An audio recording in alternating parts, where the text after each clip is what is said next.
Hello students, स्वागत है एक बार आपका फिर से मिस्ट्री के यूट्यूब के स्टडी मंत्र चैनल पर। आज हम लोग डिस्कस करने वाले हैं जीनोम प्रोजेक्ट। तो सबसे पहले हम लोग इसकी डेफिनेशन नोट डाउन करेंगे, फिर हम लोग थोड़ा बहुत ह्यूमन जीनोम प्रोजेक्ट के बारे में भी स्टडी करने वाले हैं।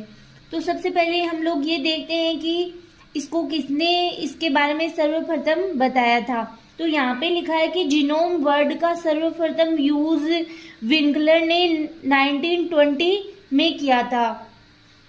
तो ये आप साइंटिस्ट का नेम लर्न कर सकते हो कि किसने सबसे पहले जीनोम वर्ड का यूज किया था। A genome is the complete set of genomic information in an organism. एक जीनोम क्या होता है कि किसी ऑर्गेनिज्म की कंप्लीट जीनोमिक इंफॉर्मेशन प्रेजेंट होती है उसके अंतर्गत। It provide all of the information the organism requires to function. जो जीनोम होता है उसमें क्या होता है कि जो ऑर्गेनिज्म होता है उसकी सारी इंफॉर्मेशन प्रेजेंट होती है एक जीनोम के अंतर्गत, कि वो जो भी फंक्शन करता है उस फंक्शन के लिए सारी इंफॉर्मेशन किसी जीनोम के अंदर प्रेजेंट होती है। जैसे कि हम लोग बात करें, ये हमारे पास कोई भी डीएनए है। इस डीएनए में क्या होते हैं, कई जीन प्रेजेंट होते हैं। ठीक है, इस डीएनए में कई जीन प्रेजेंट होते हैं, लगभग 30 से 35 हजार जीन्स प्रेजेंट होते हैं जो अलग अलग फंक्शन करते हैं, अलग अलग करेक्टर के लिए रिस्पॉन्सिबल होते हैं। तो क्या होता है कि अब जो मॉडर्न बायोटेक्नोलॉजी है उसके अंतर्गत क्या हो चुका है कि इन प्रत्येक जीन के फंक्शन को ज्ञात किया जा चुका है कि कौन सा जीन है, क्या फंक्शन करता है। या फिर जैसे कि हम लोग कई डिजीज के बारे में पढ़ते हैं, तो हम लोग पढ़ते हैं कि जैसे कि जो 11th क्रोमोसोम पर 11th पोजीशन पर प्रेजेंट जो जीन होता है वो सिकल सेल एनीमिया के लिए रिस्पॉन्सिबल होता है। तो ये किस प्रकार से पता चला, ये जब पता चला जब साइंटिस्ट ने पूरे जीनोम की स्टडी कर ली, ह्यूमन के पूरे डीएनए की स्टडी कर ली, तब ये पता चला। तो जीन होते हैं उसमें क्या होती है कि हमारे किसी भी करेक्टर के लिए रिस्पॉन्सिबल क्या होते हैं, ये जीन होते हैं।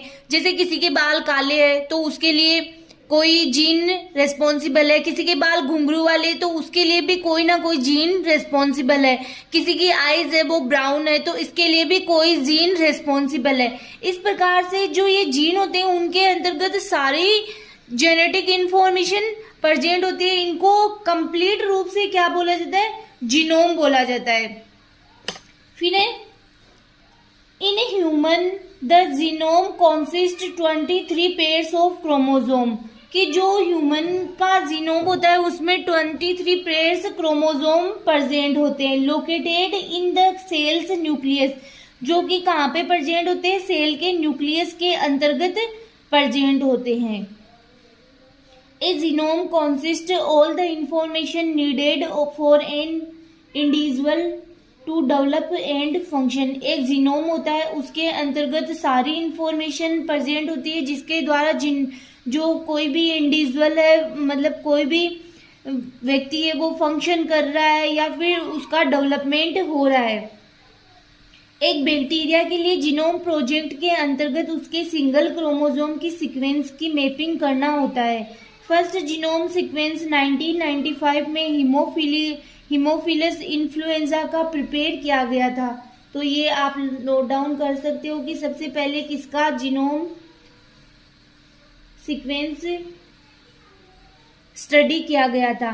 फिर the human genome project was an international scientific research project with the goal of determining the base pairs that makeup human DNA, कि जो ह्यूमन जीनोम प्रोजेक्ट होता है वो एक प्रकार से इसके ऊपर क्या की गई, रिसर्च की गई, जिसके द्वारा कि जो ह्यूमन में प्रेजेंट जो बेस पेयर होते हैं जिनके द्वारा ह्यूमन का डीएनए बनता है उसको डिटर्मिनेशन करना, उसके ऊपर स्टडी करना। And identifying mapping and sequencing all of the genes of human genome. It started in 1990 and was completed in 2003 कि ये 1990 में तो स्टार्ट किया गया और 2003 में कंप्लीट किया गया. It remains world largest biological project. HGP human genome project international human genome sequencing consortium and Celera genomics द्वारा कंबाइंड रूप से प्रिपेयर किया गया था. तो ये भी आप नोट डाउन कर सकते हो, शॉर्ट क्वेश्चन में कई बार पूछ लिया जाता है आपके. फिर genomics classify into classes, structural genomics and functional genomics. तो हम इनकी ओनली 4 डेफिनेशन ही नोट डाउन करें. आगे है structural genomics.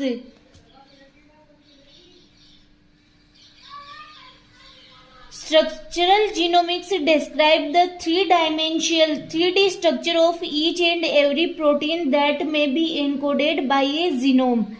It includes the genetic and physical mapping. कि क्या होता है स्ट्रक्चरल जीनोमिक्स में, क्या डिस्क्राइब किया जाता है कि जो प्रोटीन की 3 डायमेंशनल स्ट्रक्चर है उसको डिस्क्राइब किया जाता है. फिर इसके अंतर्गत फिजिकल और जेनेटिक मैपिंग आती है. Structural genomics is the field of genomics that deals with structure of genome sequence. फिर है फंक्शनल जीनोमिक्स. और फंक्शनल इनके नाम में ही इनकी डेफिनेशन छुपी हुई है. फंक्शनल जीनोमिक्स के अंतर्गत क्या आता है कि जीनोम में जीन्स होते हैं वो किस प्रकार से फंक्शन करते हैं, किस प्रकार से इनका इंटरेक्शन होता है और किस प्रकार से प्रोटीन टू प्रोटीन इंटरेक्शन होता है, ट्रांसक्रिप्शन, ये सब इसके अंतर्गत आते हैं. Functional genomics is a field of molecular biology. Functional genomics is the study of how the genome transcripts protein and protein interaction and understanding the gene function and interaction each other. फिर अगर हम लोग sequencing of genomes, यहाँ पे एक line diagram बनाया हुआ है तो आप देख सकते हो कि bacterial genome sequence in the clinic, किस प्रकार से क्लिनिक में बैक्टीरियल जीनोम सीक्वेंस को रिपोर्ट किया गया. सबसे पहले क्या लिया गया, एक स्पेसिमेन लिया गया, फिर क्या किया गया, इसका सिलेक्शन किया गया, फिर इसको क्या करते हैं कल्चर करवाते हैं. तो जब बैक्टीरियल कल्चर करवाते हैं फिर इसका क्या करते हैं डीएनए आइसोलेशन करते हैं. फिर जो हमें डीएनए प्राप्त हो रहा है जीनोमिक डीएनए उसकी क्या करते हैं सीक्वेंसिंग करते हैं. तो जो हमें डाटा प्राप्त होता है उसको एनालिसिस करते हैं, फिर उसकी डायग्नोस्टिक रिपोर्ट रेडी करते हैं. तो आप नोट डाउन कर सकते हो, ये इजी सा ही डायग्राम है. जो ये मैं यहाँ पे हाईलाइन से हाईलाइन कर रही हूँ उसको ही नोट डाउन करना है आपको ओनली, कि डीएनए को आइसोलेशन किया, फिर quality control and DNA processing, फिर इसके सीक्वेंसिंग करते हैं, फिर रॉ डाटा सीक्वेंस जो हमें डाटा प्राप्त होता है उसको एनालिसिस करते हैं, फिर डायग्नोस्टिक इसकी रिपोर्ट रेडी करते हैं. तो आप ये नोट डाउन कर सकते हो. ये जीनोम सीक्वेंस प्रोजेक्ट्स. तो जीनोम सीक्वेंस के लिए इनिशियली चुने गए ऑर्गेनिज्म को हम मॉडल ऑर्गेनिज्म कह सकते हैं. ई कोलाई का सबसे विस्तृत और गहन अध्ययन किया गया और जीनोमिक्स में आज भी यूज किए जाने वाली टेक्निक्स ई कोलाई के रेफरेंस में ही डेवलप की गई. कि सबसे पहले ई कोलाई का जो डीएनए है उसका विस्तृत अध्ययन किया गया. E coli genome 6.2 megabase long होता है जिसमें 4146 जीन प्रेजेंट होते हैं. ईस्ट सेकेरोमाइसिस सेरेबेसी बायोटेक्नोलॉजी में सबसे पहला फंगस है जिसके जीनोम सीक्वेंस 1989 में प्रारंभ एंड 1999 में कंप्लीट किया गया. East genome is 12.45 MB long and 5907 genes are present in this genome. की ईस्ट का जीनोम होता है वो 12.45 मेगाबेस लॉन्ग और इसमें 5907 जीन प्रेजेंट होते हैं इसके जीनोम में.